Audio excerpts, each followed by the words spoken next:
السلام عليكم ورحمة الله وبركاته. معاكم مهندس محمد إيهاب. النهاردة هنتكلم عن الفيري لايت زي ما وعدتكم. معانا هنا الروبوت حمادة. أحب بس أسمي العناصر بتاعتي.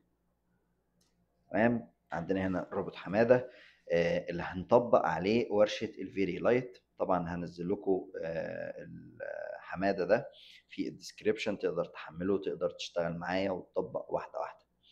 طيب، هنعمل بس اعدادات بسيطة كده. نحط بلان عشان نبدأ نشتغل الفيري لايت. حلو، بلان زي كده. نقفل السيجمنت، مش عايزين سيجمنتاية واحدة. ممكن نحوله جي برضه عشان نشيل الجريد. convert to data poly عشان امسك الادجز دي وارفعها لفوق بالشيفت. حلو قوي. تعالى كده شوية. طيب، نمسك الادجز دي ونعمل لها شنفر بحيث ان انا اديها كيرف كده. جميل. طيب، خلاص نجيب حمادة هنا شوية. تعالى هنا. لف يا عم، انت مديني وش ظهرك ليه؟ ما تلفلي كده. بس زي الفل. طيب، نبدأ نحط الكاميرا بتاعتنا من قائمة كرييت كاميرا. اتأكد ان انا جايب الفيري فيزيكال كاميرا. احط الكاميرا بتاعتي على حمادة كده. سي عشان اشوف. شيفت اف من الكيبورد عشان اجيب الفيو بتاعي. طيب، اعدادات بسيطه كده صغيره هنعملها مع بعض دلوقتي. الريندرنج، ريندر سيت اب. احط القيمه بتاعتي. طبعا انا بجرب على حاجه صغيره عشان هعمل انتراكتيف كتير، تيست ريندر كتير، فمش عايز يتاخر معايا. فحلوه الريشيو 1.3 كويسه جدا. الفي راي يعني مش هنعمل حاجه دلوقتي. تمام. جي اي، اتاكد انها بورت فورس لايت كاش سيتنج. تمام، مش هنعمل حاجه. ممكن بس نضيف هنا الفي راي دينويزر والفي راي لايت ميكس. اوكي. طيب، لو عملنا شيفت كيو من الكيبورد دلوقتي عشان نعمل تيست ريندر كده، مفيش عندي اي اضاءه في المشهد، فبالتالي مش هيظهر اي حاجه. شغل انتر اكتف. بعد كده نبدا نطبق واحده واحده.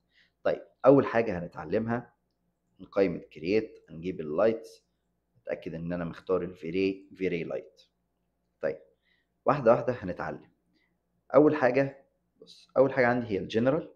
عندي اون وتايب. ايه اون وتايب دي؟ طيب، عندي البلان، دوم، سفير، مش، وديسك. كل دي انواع اضاءه مختلفه، كلهم نفس البروبرتيز بتاع بعض، لكن هنطبق على واحده وهو نفس الكلام.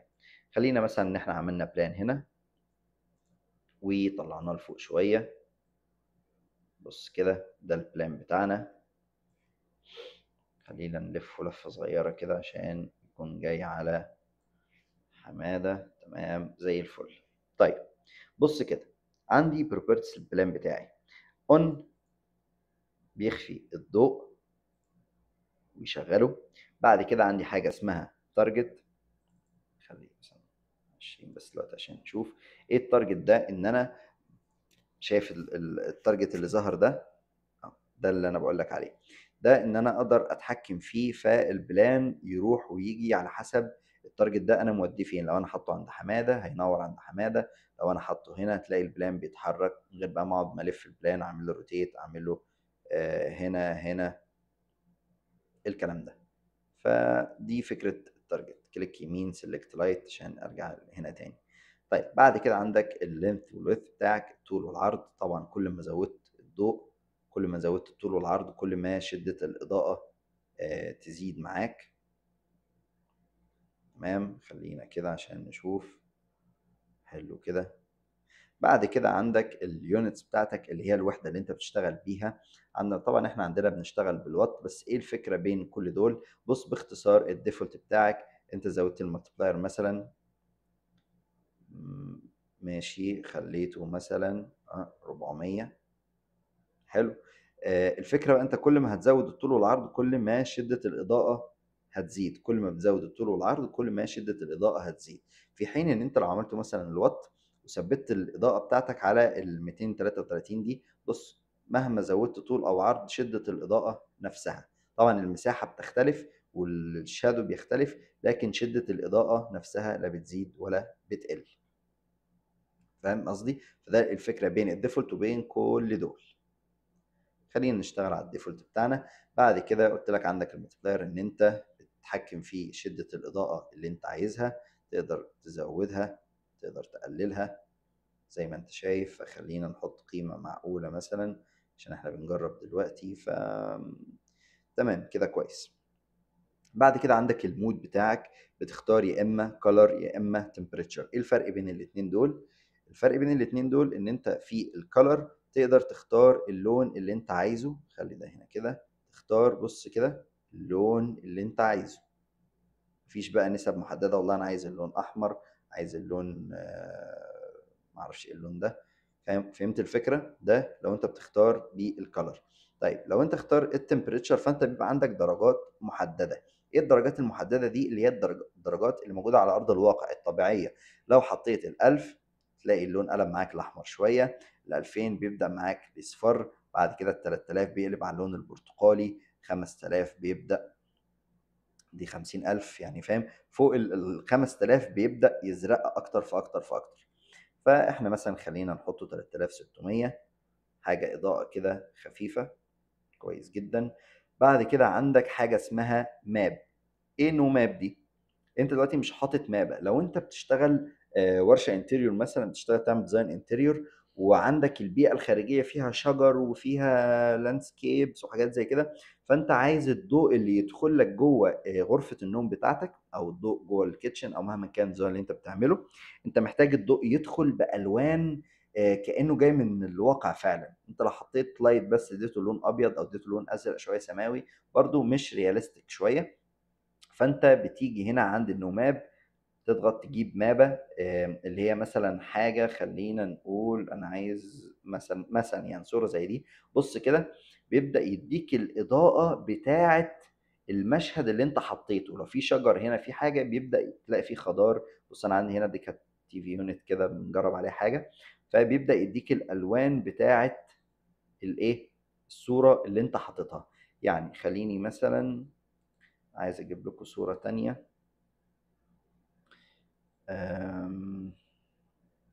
مثلا الروبوت، انا طبعا هجيب لكم الفايل بتاع الروبوت ده عشان تحملوه. مثلا صورة زي دي، بص كده جيت شغلت المابة،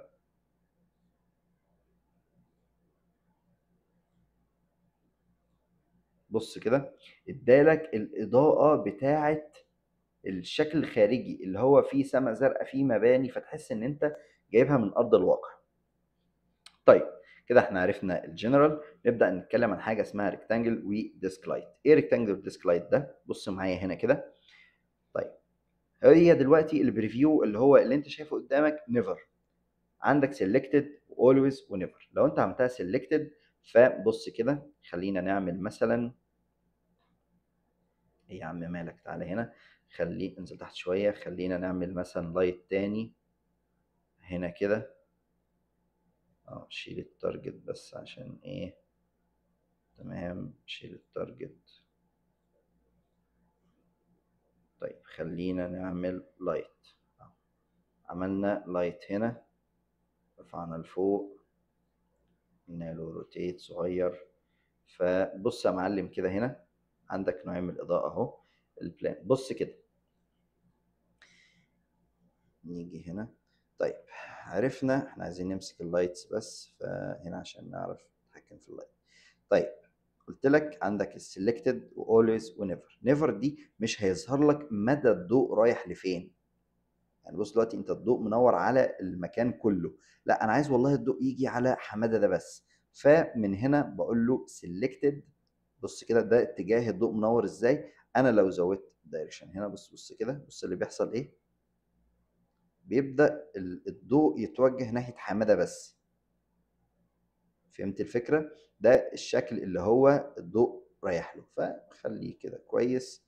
بص انت لو جيت مثلا انا ليه مختاره سيلكتد؟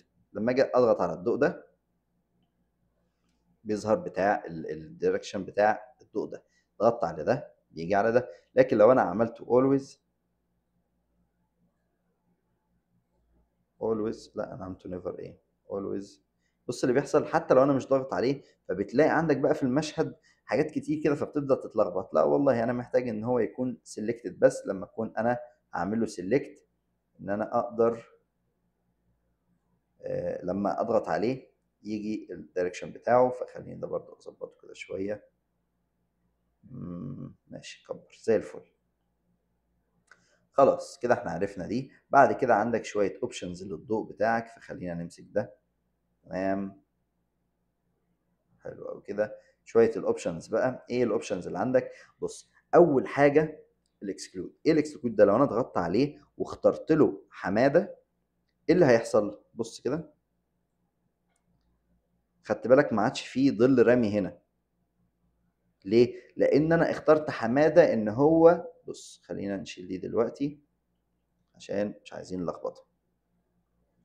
ايه اللي حصل بقى يا معلم؟ بص، اعمل كلير كده، شيل انتراكتيف تاني. اوكي الاول سوري. بص، في ظل مرمي عندي. ليه؟ لان الضوء بيجي يخبط في حماده يعمل لي شادو. لكن لو انا شلت حماده اصلا من اتجاه الضوء، اللي هيحصل ان عندي الضوء هيجي وهيعتبر ان حماده ده مش موجود. اخترت حماده، اعمل له اوكي، شغل انتراكتيف تاني، اعتبر ان حماده ده مش موجود اصلا، فالضوء عدى من خلاله. ده بعملها مثلا لو انا عندي ستاره وعايز على الشباك بتاعي وعايز اعمل تيست كده لللايت بتاعي، فبختار الستاره بعملها اكسكلود من هنا عشان اشوف الضوء وهو داخل. طيب الحاجه التانيه انكلود. ايه الانكلود ده بقى؟ انا دلوقتي حماده عملت له انكلود، اللي هيحصل ان الضوء هيتوجه ناحيه حماده فقط. بص كده، عملت انتراكتيف، الضوء ساب كل حاجه وخلاص هو راح لحماده بس. دي مثلا ممكن اعملها لو انا عايز اعمل لقطه سينماتكس كده، عايز الفت الكلاينت، نظر الكلاينت لحاجه، فبجيب الضوء عليها وغمق اللي حواليها. فاهم قصدي الفكره دي؟ طيب خلاص، شكرا يا حماده، ارجع مكانك تاني. كلير، اوكي، شغل انتراكتيف. ايه ده؟ ايه اللي حصل؟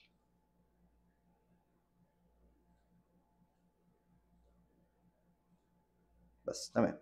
طيب بعد كده عندنا حاجه اسمها كاست شادو. كاست شادو ده يعني بيرمي ظل او لا. طبعا احنا محتاجين ان هو يرمي ظل. هي نفس فكره الاكسيود، بس الاكسيود زي ما قلت لك بيلغي وجود حماده. هنا بيعتبر حماده موجود بس بنشيل الظل بتاعه. طيب كاست شادو بيرمي ظل او لا؟ محتاجه طبعا يرمي.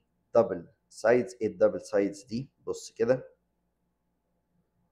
انا عندي دلوقتي الضوء بيجي من الجزء ده بس، الدبل سايد بيخليه يجي من الناحيتين، جزء من فوق وجزء من تحت. ايه الانفيزبل دي؟ الانفيزبل يعني انا عندي البلان هنا لو اخترت انفيزبل بيخليه يختفي، مصدر الضوء مش موجود ولكن الضوء نفسه موجود. فانا تمام، ممكن اخفيها، ممكن ارجعها اخليها موجوده دلوقتي. الافكت ديفيوز، خلي مصدر الضوء بس موجود لكن الاضاءه مش موجوده. يعني ده لو انا عايز اعمل سبوت، عايز بس اشكال اضاءه كده تبقى موجوده لكن مش عايزها الضوء، اكتفي مثلا بالاضاءه الطبيعيه اللي موجوده بره.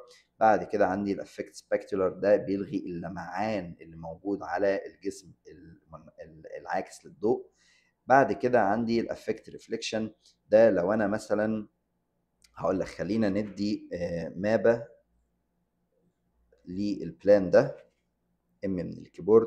عايزين مابة ليها انعكاس قوي، خلينا مثلا ده نعمل له فيري ماتيريال، نديله مثلا لون ابيضيكا كده، نديله انعكاس. اوكي. طيب بص بقى، ركز معايا. انا مثلا عندي البلان ده لايت، البلان ده عايز حاجة تكون واضحة اكتر. اوف يا نهار ابيض، ايه يا عم مالك؟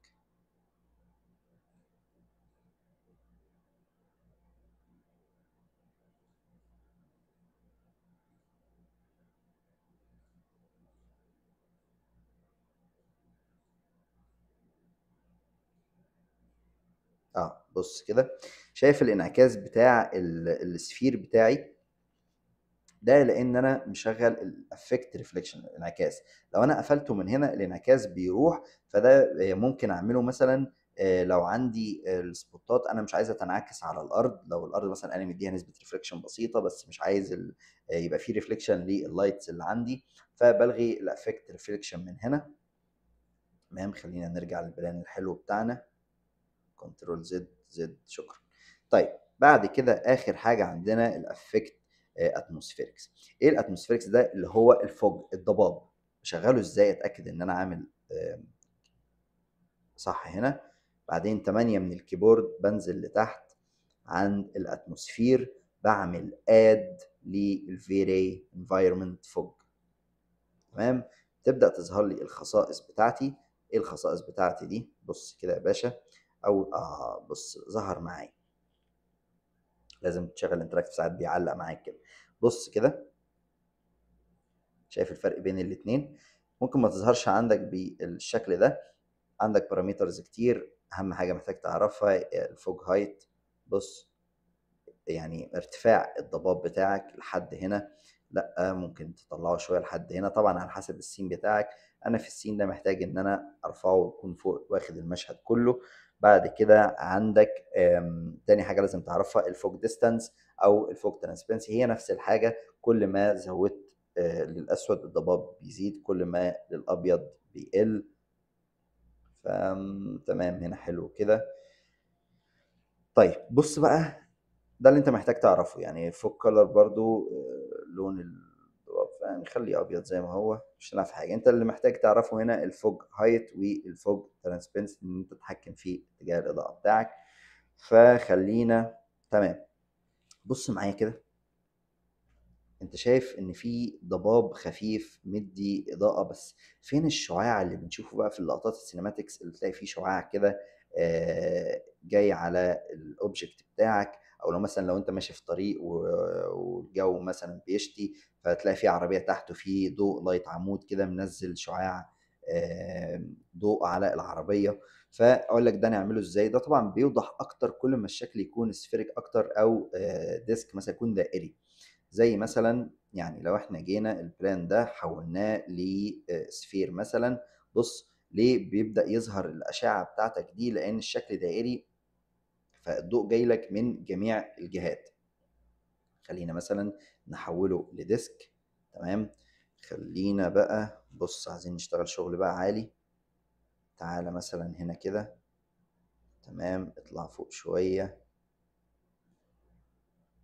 بص بقى، نيجي عند ايوه هنا، نزود ده نخليه يروح ناحية حمادة بس.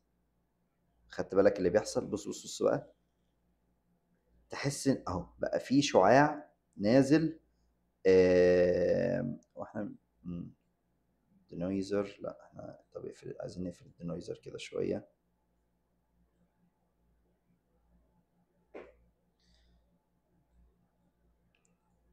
بص خلي الدينويزر مقفول. خدت بالك تحس ان بقى في شعاع نازل على حمادة، عامل لك لقطة سينماتكس كده جميلة. طيب خلينا برضو نظبط ده، والله تعالى هنا شوية. تمام زي الفل. خلينا برضو تعالى هنا كده شوية. عايزين نمسك التارجت بتاعنا، التارجت نتحكم فيه كده، أيوه. بس 10/10 يا عم، اقفل الدينويزر يا عم، ارحمنا، شيل الدينويزر خالص يلا. لازم نقفل دي. مش هتشال ولا ايه؟ مش هتشال عشان انا عامله من الرندر، خلاص مفيش مشاكل. طيب بس شفت الفكرة عامل ازاي؟ طبعا اقدر بقى اتحكم في عايزين نمسك اللايت بتاعنا، في هات اللايت، اوكي، تست ريندر. نقدر بقى ان احنا هات الكالر، نقدر ان احنا نتحكم في الاضاءة اللي احنا النور اللي احنا عايزينه. خلينا مثلا من الكالر هنا اقدر بقى اخلي النور اللي انا عايزه. عندك مثلا الالوان دي، خلينا نعمل بقى لقطة سينماتكس كده زي اللي وريتها لكم في الصورة بتاعت امبارح لون اورنجاتي كده. خلينا نعمل اللقطة السينمائية الجميلة، ان احنا عندنا حاجة اسمها الكي لايت، عندنا حاجة اسمها الفيل لايت، عندنا حاجة اسمها الباك لايت. ايه الكلام اللي انا بقوله ده؟ الكي لايت بتبقى الاضاءة الاساسية اللي متجهة نحو حمادة، دي بتكون بالقوة بتاعتها. بعد كده عندنا حاجة اسمها الفيل لايت، يعني من التوب هنا ده الكي لايت. بعد كده عندنا حاجة اسمها الفيل لايت، بتبقى جاية من هنا، ناخدها كوبي عشان هنغير. بعد كده عندنا حاجة اسمها الباك لايت اللي بتنور من ورا، تديني احساس كده عشان مبقاش لقطة مرعبة. فخلينا من السي هنا نشوف. طبعا الدنيا باظت عندنا خالص عشان احنا مش مدين درجات ولا مدين حاجة. خلينا ده نديله invisible عشان ما يبانش معايا في المشهد. نفس الكلام، لا مش عايزين ريفليكشن عشان ما يظهرش تحت. نبدأ بقى نتحكم في الإضاءات بتاعتنا. قلنا اللي هيبقى الكي لايت ده هياخد الدرجة القصوى بتاعته، أعلى مالتبلاير. بعد كده عندنا الفيل لايت، هنا ممكن نقلل للنص، خليه 150 مثلا، نديله لون أزرقاتي كده شوية. أوكي، جميل جميل جميل. بعد كده عندنا اللايت اللي ورا ده ممكن نرفعه فوق بس شوية كده، نديله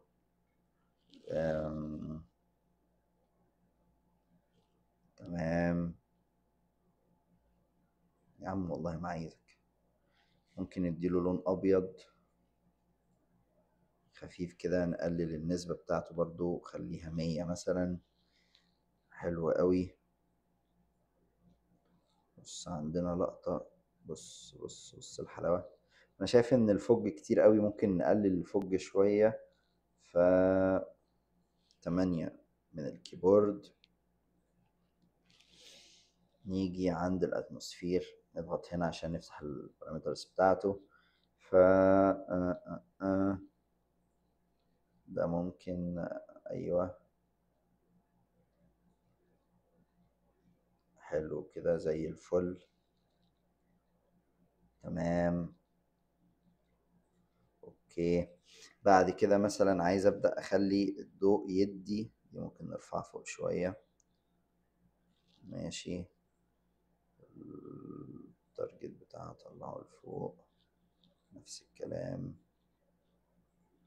نفس الكلام. بص هتفرق معايا جدا طبعا في اللقطه. جميل جدا. عايز ابدا اخلي بقى الضوء يعني يكون ايوه محدد اكتر على حماده، مش عايزه ياخد كميه كبيره. فده ممكن ارفعه لفوق برضو شويه. ابدا اقلل الدايركشن بتاعي بحيث انه يكون مسلط اكتر على حماده. فلو جينا نشوف كده، تحس ان الضوء جاي اكتر، لا انا عايزه ياخد بالارضيه كمان. فتمام. هنا كده انا ممكن اعمل حاجه حلوه جدا، ان انا من قائمه ريندر سيت اب بخلي الكاميرا مثبته على حماده، ان انا خلاص متاكد ان انا مختار الكاميرا بتاعتي. بعمل لوك هنا عشان ما لما اجي اتغير من هنا ما يتغيرش. ما اشتغلتش معايا، مش عارف ما اشتغلتش ليه، بس خلينا دلوقتي كليك يمين سيلكت تارجت، نزله تحت شويه. حلو قوي. سنه بحيث ان هو يكون مسلط على حمادة بس. حلو جدا. ممكن اقلل ال select light. طبعا انت بتبدأ تجرب بقى، بتبدأ انت ايه تشوف. خلي ده مثلا 200.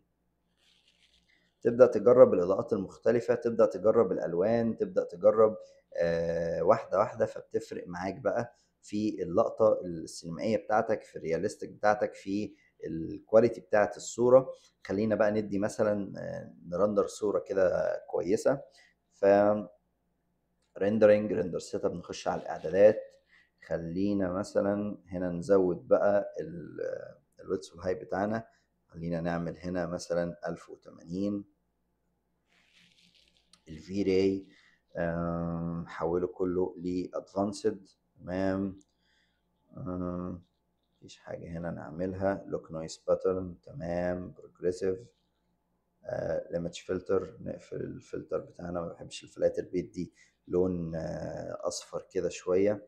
color mapping خليها expressional، تمام.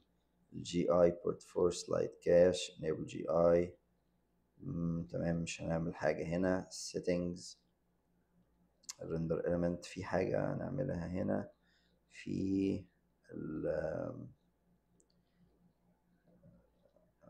environment، لا مش فلتر خلاص. progressive global search مش sampler advanced. طيب خلاص نبدأ نرندر كده، نعمل ريندر نشوف معانا الشكل هيطلع ازاي. طيب زي ما انتم شايفين هي طبعا لسه ما خلصتش ريندر، بس زي ما انت شايف بدأ الألوان تظهر عندنا. لا أنا عايز أقفل الدنويزر خالص عشان الفوج يظهر معايا. شايف الأشعة بتاعة الضوء، شايف الباك لايت، شايف الفيل لايت اللي جاي من هنا. نيجي مثلا عند اللايت ميكس، أقدر أتحكم في الإضاءات بتاعتي. عندي الجزء الخاص بالكي لايت اللي كان لون أورنج شوية، اقدر ان انا ازود الضوء، اقدر ان انا اقلل الضوء زي ما انا عايز، اقدر ان انا اتحكم في الالوان اللي انا عايزها. اختار اللون اللي انا عايزه، خلينا مثلا في اللون الاحمرات شوية، الاورنج هنا، اوكي تمام. اقدر اقلل الضوء شوية. اقدر بالنسبة لي التاني الفيل لايت اللي هو كان اللون الازرق، اقدر برضو ان انا ازود، اقدر ان انا اقلل.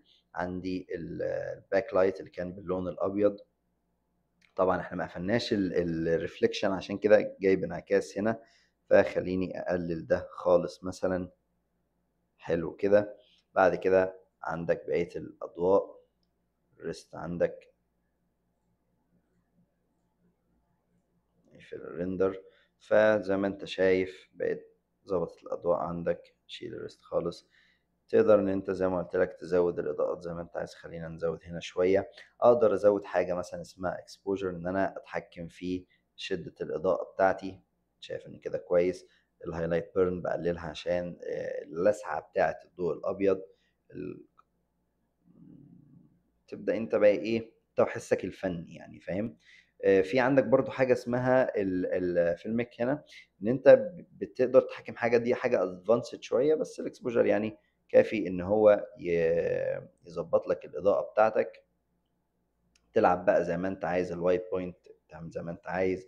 شيل الكلام ده. يعني انا الاكسبوجر، قلل الاكسبوجر شوية. لايت بيرن برضو، كونتراست يعني، بس يعني شايف ان كده حلو.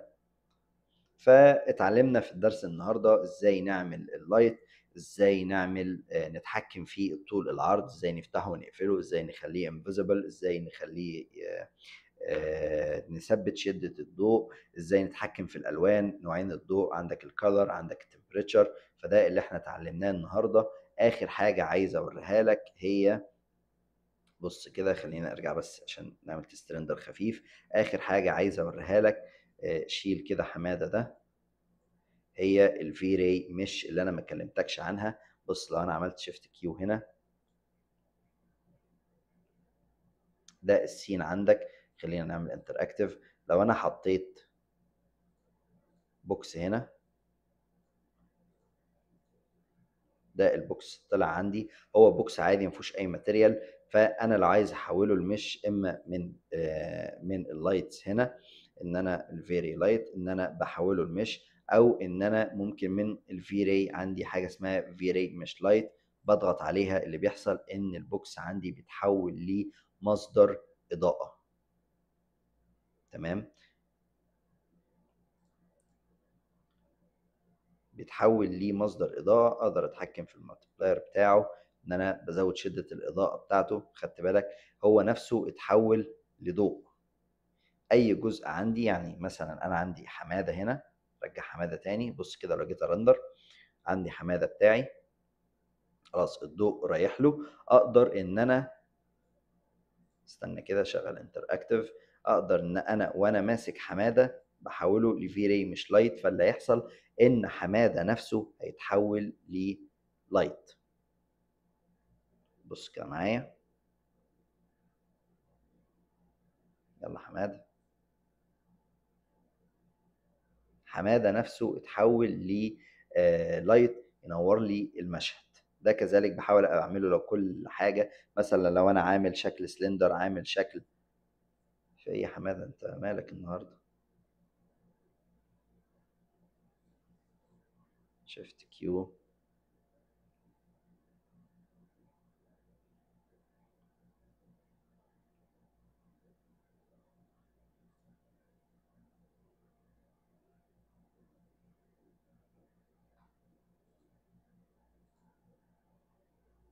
واحدة واحدة بس، واحدة واحدة. طيب احنا خلينا من حمادة خالص. حمادة شكله زعلان مش عايز يتحول لمصدر إضاءة. بس خليني أشرح لكم بحاجة بسيطة. لو عملت هنا مصدر الضوء بتاعي، عملت مثلا زي ما قلت لكم، عملت أي حاجة هنا، خليني عملت سلندر مثلا أهو، طلعته كده، أقدر إن أنا الشكل ده أحوله لمصدر إضاءة بالفيري مش لايت، فهيتحول معايا لمصدر إضاءة.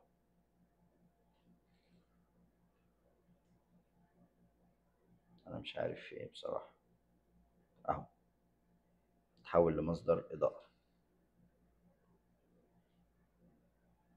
بس ده كان درسنا النهاردة. أتمنى تكونوا استفدتوا وتعلمنا عن الفيري لايت. اتعلمنا حاجات جميلة جدا نقدر بقى نطبقها واحدة واحدة. نقدر نحط بقى احنا ألوان، نميكس براحتنا، نلعب في الفوج، نلعب في الألوان بتاعتنا عشان نطلع ريندر كويس.